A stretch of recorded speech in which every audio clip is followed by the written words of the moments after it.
हाँ जी, तो कैसे हैं आप सब। फिर से स्वागत है आप सभी का आपके अपने इस YouTube चैनल पे। स्टार्ट कर रहा हूँ आज हमारा जो टॉपिक है ग्लाइसिन के बारे में। तो ग्लाइसिन क्या होता है, किस तरह का एक ऐसा न्यूरोट्रांसमीटर है, ये सारी बातें आज हम लोग करने वाले हैं। तो पिछले क्लासेस आपने देखी होंगी, हम लोगों ने गाबा तक खत्म कर चुका था। आज हम लोग ग्लाइसिन के बारे में स्टार्ट करने वाले हैं। जी हाँ, ग्लाइसिन एक तरीके से इनहिबिटरी न्यूरोट्रांसमीटर है, ठीक है। तो इनहिबिटरी न्यूरोट्रांसमीटर, सबसे पहली बात आपको याद रखना पड़ेगा, glycine is a inhibitory neurotransmitter. उसके बाद चलते हैं, सबसे पहली पॉइंट बोल रहा है न्यूट्रिशनल सप्लीमेंट है गाइस। न्यूट्रिशनल सप्लीमेंट क्या मतलब, इसको एक न्यूट्रिशन मोड में भी आप ग्रहण कर सकते हो, ले सकते हो गाइस। दूसरी पॉइंट बोल रहा है हिपोकैम्पस।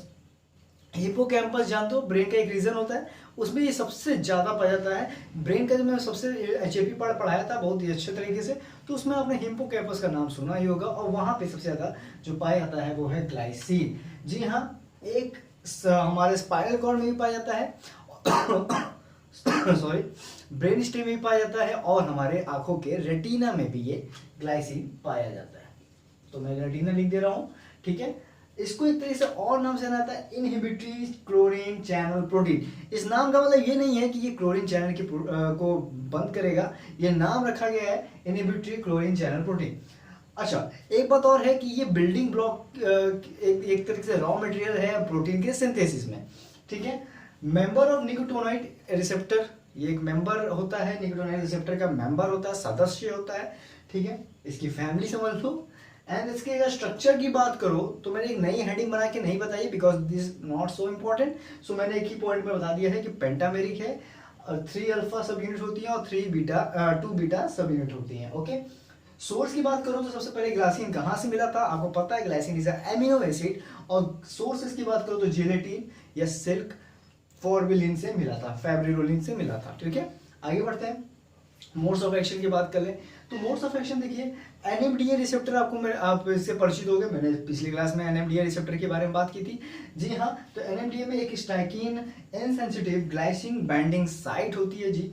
तो उसमें अगर ग्लाइसिन की कोई ऐसी कोई ड्रग है जो ग्लाइसिन को स्टिमुलेट करेगा, तो हाँ, ये स्टाइकिन इनसेंसिटिव ग्लाइसिन बाइंडिंग साइट पे एक्ट करेगा और क्लोरीन की कंडक्टेंस को बढ़ा देगा गाइस, इनहांस कर देगा, और इस वजह से आपकी हाइपरपोलराइजेशन की स्टेट आएगी, आपको पता है, ठीक है।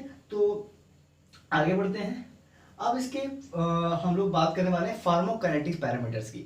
फार्माकोकाइनेटिक्स पैरामीटर का मतलब है एब्जॉर्ब कैसे होता है, मेटाबोलाइज होता है, आपको पता है।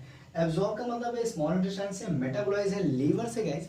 और जो भी एब्जॉर्प्शन इसका हो रहा है, मार्क द पॉइंट कि वो एक्टिव ट्रांसपोर्ट से हो रहा है। So active transport plays a very important role for the absorption of glycine, and metabolism आपका इसका लीवर में होगा, ठीक है। तो this is our pharmacokinetic parameters. So here we go on use, क्या क्या यूज देखे जाते हैं, क्या क्या इफेक्ट, क्या क्या यूजेस हो सकते हैं इसके। पहला, एंटी स्पास्टिक, ठीक है। साइजोप्रेनिया के केस में, स्ट्रोक के केस में, बेनिगन प्रोस्टेटिक हाइपरप्लेसिया के केस में, यानी बीएचपी के केसेस में। ऑर्गन ट्रांसप्लांटेशन, एडीआर मतलब क्या है कि जब भी लीवर और किडनी का ऑर्गन ट्रांसप्लांटेशन होता है तो उससे जो साइड इफेक्ट्स आते हैं उनके ट्रीटमेंट में भी इसका यूज देखा गया है।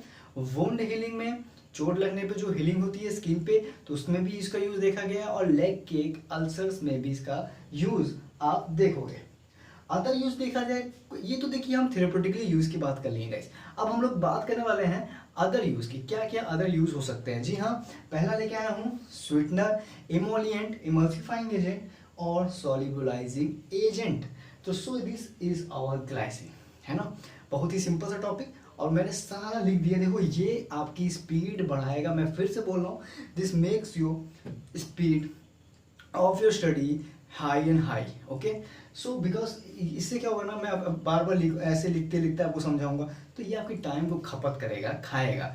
इस तरीके से आप बहुत ही जल्दी समझोगे और बहुत तरीके से आप इसको रिपीट भी कर सकते हो। सो कोशिश अच्छी है या नहीं वो आप पे छोड़ता हूँ, लेकिन मैं कर रहा हूँ, ठीक है। तो आप जैसा कहोगे वैसा ही होगा।